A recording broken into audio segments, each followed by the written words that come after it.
सर्दी के मौसम में चुनावी बयार। उत्तर प्रदेश में विधानसभा के चुनाव होने हैं।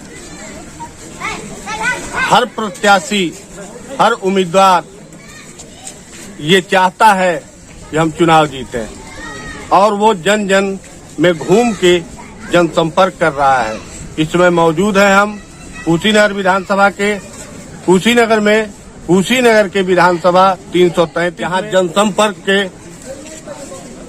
क्रम में हमसे मुलाकात हुई है राधेश्याम सिंह। राधेश्याम सिंह एक ऐसा नाम जो किसानों के लिए हमेशा संघर्ष के लिए जाने जाते हैं, जिन्होंने किसान के लिए ही, किसान के आंदोलन को ही अपना मुख्य नेतागिरी का या कहिए या समाज सेवा का कहिए एक केंद्र बिंदु बनाया। सबसे पहले कुशीनगर समाचार पे हम स्वागत कर रहे हैं किसान नेता राधेश्याम सिंह का। बहुत बहुत स्वागत है आपका कुशीनगर समाचार पे। आपको बहुत बहुत धन्यवाद सर। इस समय चुनाव का माहौल है, हर प्रत्याशी अपना अपना वादा लेकर के चुनाव के मैदान में है। कुशीनगर विधानसभा में ऐसा क्या लग रहा है कि जो नहीं हुआ है और वो होना चाहिए? हम समाजवादी लोग हैं, हम वादा पर विश्वास नहीं करते हैं, हम लोग काम करते हैं और समाजवादी पार्टी जो घोषणा पत्र बनाती है उसको एक एक करके पूरा करते हैं। हम लोग घोषणा पत्र से ज्यादा भी जो जनता की उम्मीद होती है उस पर हम लोग खड़े उतरते हैं और उतर के हम लोगों ने दिखाया है। कुशीनगर में जो भी विकास के अधूरे काम हैं, जनता ने मौका दिया तो उसे हम लोग करेंगे। वैसे कुशीनगर में जो भी बड़े काम हुए हैं वो सब समाजवादी सरकार में हुए हैं, चाहे नेताजी श्री मुलायम सिंह यादव जी के कार्यकाल में हुआ हो, चाहे वो जिला बनाने का सवाल हो, चाहे कुशीनगर में तहसील बना हो, चाहे आपके कुशीनगर में नगर पालिका बना हो, चाहे खड्डा में तहसील बना हो, चाहे कप्तानगंज में तहसील बना हो, चाहे आपके हाटा में नगर पालिका बना हो, चाहे पूर्वांचल की सबसे बड़ी बिजली परियोजना हाटा में लगा हो, ये माननीय अखिलेश यादव जी ने किया है। आप रामकोला से विधायक रहे, आप हाटा से विधायक रहे, वर्तमान में आप कुशीनगर की राजनीति में कुशीनगर 333 विधानसभा में इस समय जनसंपर्क कर रहे हैं। आपने समाजवादी पार्टी में कुशीनगर से उम्मीदवारी दाखिल की है। आपको यहाँ अगर जो टिकट मिलता है, आप यहाँ आते हैं मैदान में चुनाव लड़ने के लिए, तो आपको कुशीनगर में कौन ऐसी अव्यवस्थाएं दिख रही हैं जो आप पूरा करना चाहेंगे? कुशीनगर में जनता की बात प्राथमिकता से अधिकारी नहीं सुनते हैं। यहाँ जनप्रतिनिधियों की बात नहीं सुनी जाती है। ये स्वर्गीय राजमंगल पांडे जी की धरती है।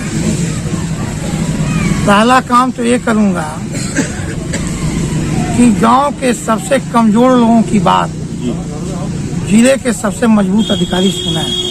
पहला परिवर्तन एक करूंगा।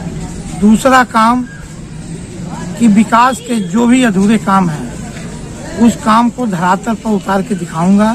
जैसे जब रामकोला में मौका मिला तो मैंने करके दिखाया, हाटा में मौका मिला तो मैंने करके दिखाया और कुशीनगर विधानसभा में मेरे रामकोला विधानसभा का 60 ग्राम सभा सम्मिलित है और मैंने उन सभी गांवों को विकसित करके जनता को सौंपने का काम किया था।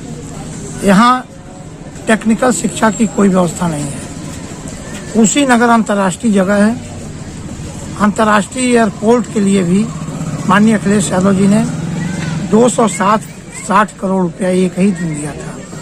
चाहे जमीनी अधिग्रहण का सवाल हो, चाहे रनवे बनाने का सवाल हो, चाहे बाउंड्री कराने का सवाल हो, उसमें भी समाजवादी पार्टी आधा की भागीदारी है।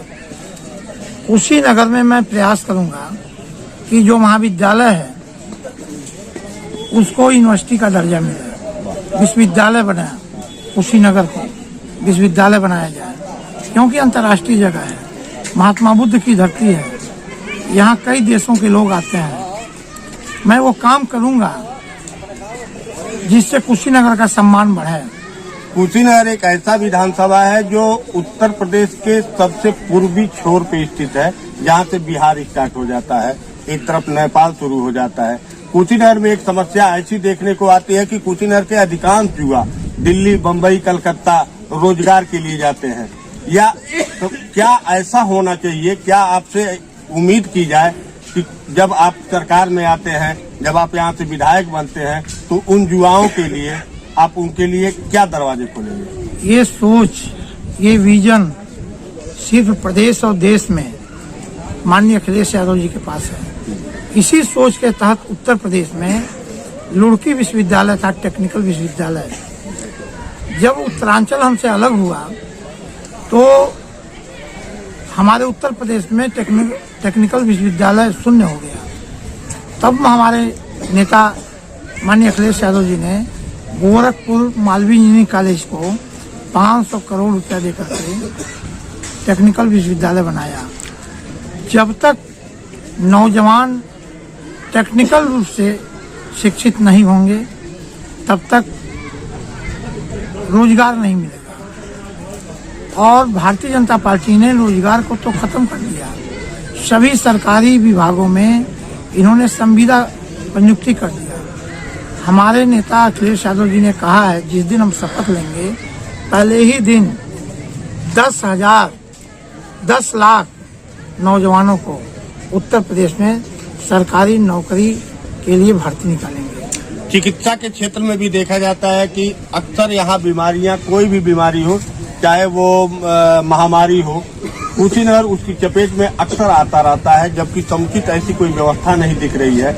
क्या लगता है कि आप सत्ता में आएंगे तो उसके लिए चिकित्सा के लिए क्या करेंगे? चिकित्सा शिक्षा मंत्री मैं रहा हूँ और 1 साल मुझे अवसर मिला था।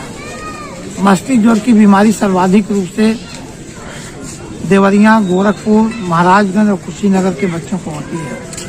हम लोगों ने अनुदान के रूप में जो बच्चे इस बीमारी से ग्रसित हो जाते थे, अपंग हो जाते थे, उसको 50,000 रुपया, और जिन बच्चों की मौत हो जाती थी उसको 1 लाख रुपया समाजवादी सरकार में हम लोग दे रहे थे सहायता के रूप में।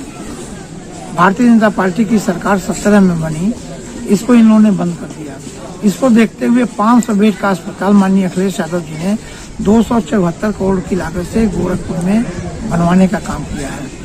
और इसी को देखते हुए मेरे अनुरोध पर गोरखपुर की सबसे महंगी जमीन 3000 करोड़ जिसकी कीमत थी, 112 एकड़ जमीन मेरे प्रस्ताव पर एम्स के लिए मैंने प्रस्तावित किया और माननीय मुख्यमंत्री के रूप में अखिलेश यादव जी ने उसको संतुष्टि दिया।